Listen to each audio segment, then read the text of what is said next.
yeah, the Thunder win in Dallas. Kevin Durant had 24 points, but really it was the Oklahoma City bench. Basically, they just got on a roll late in the third or in the fourth, and Scott Brooks just kept them in the game, and they ended up with 50 points from the bench. So, in a nutshell, the Oklahoma City bench pwned the Dallas starters. Um, Really great game. All this talk about Dallas has been driving me insane. I don't know if it's. I don't usually get like into these type of like. Why do they keep talking about the other team? But that's all I've been hearing about is about Dallas, is about Barea and about Nowitzki. And yeah, Nowitzki had an incredible game. I'll give him that. But just all of it was just like, oh god, shut up. It was so much orgasm. I mean, they were just jizzing all over the screen. It was just shut the fuck up about the Mavericks. So now we got the split, but it ain't over, okay? Because there's no guarantee the Thunder will win both games at home. This is a really tight series. It's going to be tough for anyone to pull this one out. By the way, during the entire game, we've had thunderstorms. Hmm? Hmm?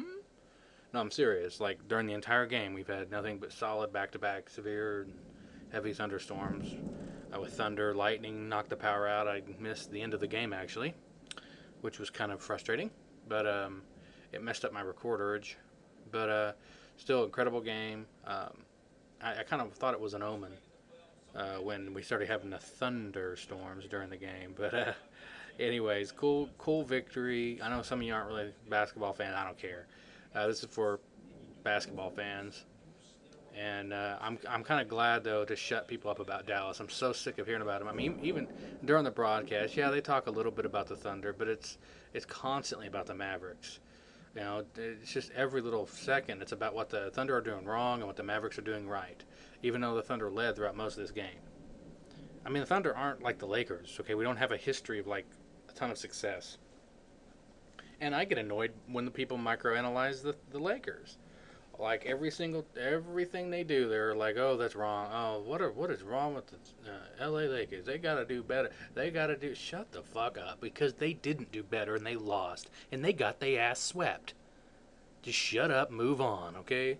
So, anyways, going back to OKC, this should be really interesting. I mean, because the truth is, I mean, Dallas has got a good enough team that I think they could win in Oklahoma City.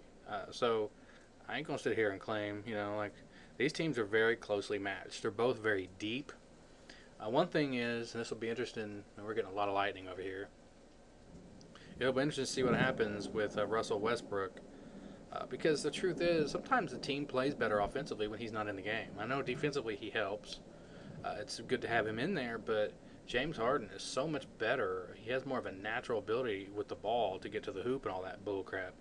So, anyways, just my thoughts on this game. It's going to be a fascinating series to see how this goes. It would not surprise me at all if it goes to Game 7. But it is amazing to think, here I am talking about Oklahoma City, in the NBA Finals, possibly, when we didn't even have a team, a few years, well, really our own team. Just a few years ago, we didn't even have a team, and here we are talking about being in the NBA playoffs, the Western Conference Finals, and then possibly the Finals. I mean, that's phenomenal. It's kind of weird almost. So it's kind of cool, but it's Oklahoma, Texas, so I would suggest to stay tuned, because this series has just begun. So that's it. OKC wins 106-100 in Dallas. Hopefully it'll shut people the fuck up about the Dallas Mavericks for at least one game. Maybe all the talk will be about the bench of the Thunder instead of Hosea Barea every single second. So that's pretty much it. I'm kind of pissed off because, in the last series it was all about the Memphis Grizzlies, which I kind of understood that. They were the 8th seed. I kind of got that. Kind of like, well, they are the underdog. But when they beat the Spurs, I kind of thought, you know what? And then I told my brother this before this game. I said, Memphis is better than Dallas, or every bit as good. And I don't know if I was right or wrong. I think I was neither or. I just think the better way of saying it is Memphis is a really damn good basketball team, and so is Dallas. They're both good. Memphis is a different challenge. And in some ways, I thought they were more difficult to defend. Those two big guys are almost impossible to stop. Well, now we got one. So, it'll be interesting to see where the way this goes. If the Thunder win the 2 at home, fail. It's over. So, see ya. See ya.